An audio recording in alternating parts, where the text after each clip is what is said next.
If you drive around Kiev right now, chances are after just a couple minutes you're going to be stopped at one of dozens, if not hundreds, of checkpoints that have sprung up all over the city. They're being manned by former veterans and volunteers. At the end of the day, one of the biggest and most important obstacles that Putin faces in his already failed attempt to just take Ukraine and somehow get away with it is the resolve of the Ukrainian people to not just have their land taken and have their way of life changed up because Putin wants it. And, all the, Russian loyalists who are fundamentalists and extremists who think that they can just expand their empire back to what it was in history.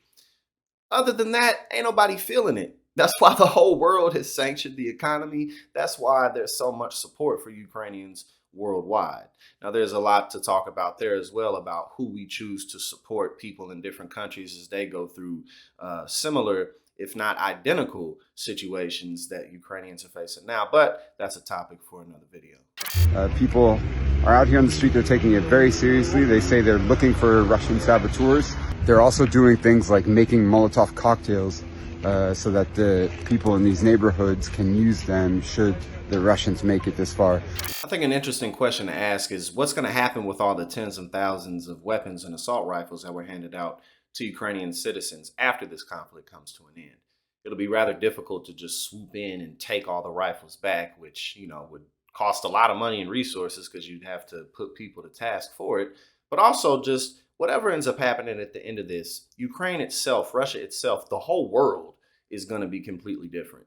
And, how NATO is rearranged and what Ukraine even is after this, what Russia even is after this, and just how the world deals with itself, whether that be trade, restructuring the United Nations, all types of stuff like that are going to come as a result from this conflict because the entire world is paying such close attention to it and of the repercussions that could happen depending on if things go left or right.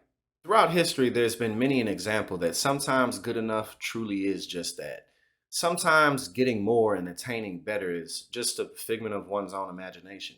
Vladimir Putin has already failed in establishing himself as the return of a czar. He's already failed at taking Ukraine. He's already failed in his mission entirely. And for what? He was very comfortable where he was. He was he still is one of the most powerful men on the planet. He has the most nuclear weapons out of anyone on the planet, and he's low-key the wealthiest man on earth. And that can be argued, but the way he's been embezzling his country and getting things underneath the table, my man's has more than anybody could ever possibly need times 20 squared.